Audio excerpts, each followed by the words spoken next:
আমি ফিলিস্তিনের মাটি চিনি, আমার চেয়ে বেশি ফিলিস্তিন চিনেন না আপনারা। আপনারা তো মিডিয়ায় চিনেন, আমার মতো ফিলিস্তিনের গলি চিনেন না। আমি 14 বছর আগে গিয়েছি ফিলিস্তিন। আমি ওয়াদিয়ে খলিল চিনি, আমি চিনি ইব্রাহিম খলিল কোথায় শুয়ে আছে, আমি চিনি মুসা আলাইহিস সালাম কোথায় ঘুমাইতেছে, যেটাকে ওয়াদিয়ে মুসা বলে। আমি 14 বছর আগে মুসা আলাইহিস সালামের শ্বশুর বাড়িতে দাওয়াত খেয়ে আসছি। অহংকার করে বলতেছি না, বুঝানোর জন্য বলতেছি। আমি চিনি ফিলিস্তিনের জমিন কোন জমিন, যেখানে এখনো 70 জন নবী ঘুমায় আছে, যেটাকে দিয়ারুল আম্বিয়া বলে, নবীদের দেশ বলে, নবীদের দেশ।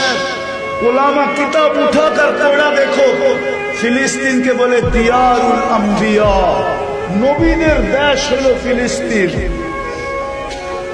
যেখানে আল্লাহ রসুলের জন্য, মুহাম্মদুর রাসূলুল্লাহর জন্য 1.25 লক্ষ নবীদেরকে আল্লাহ একত্রিত করছিলেন। আমাদের নবীজি যেখানে ইমামত করছেন, ওনাদের সামনে বক্তৃতা দিছেন, ওইখান থেকে আরো সে টেকআপ করছেন। মেরাজে গেছেন, ওই জমিন 40,000 এই পর্যন্ত মারা গেছে। দুনিয়ার সবচেয়ে বেশি আবাবিলের বসবাস ফিলিস্তিনে।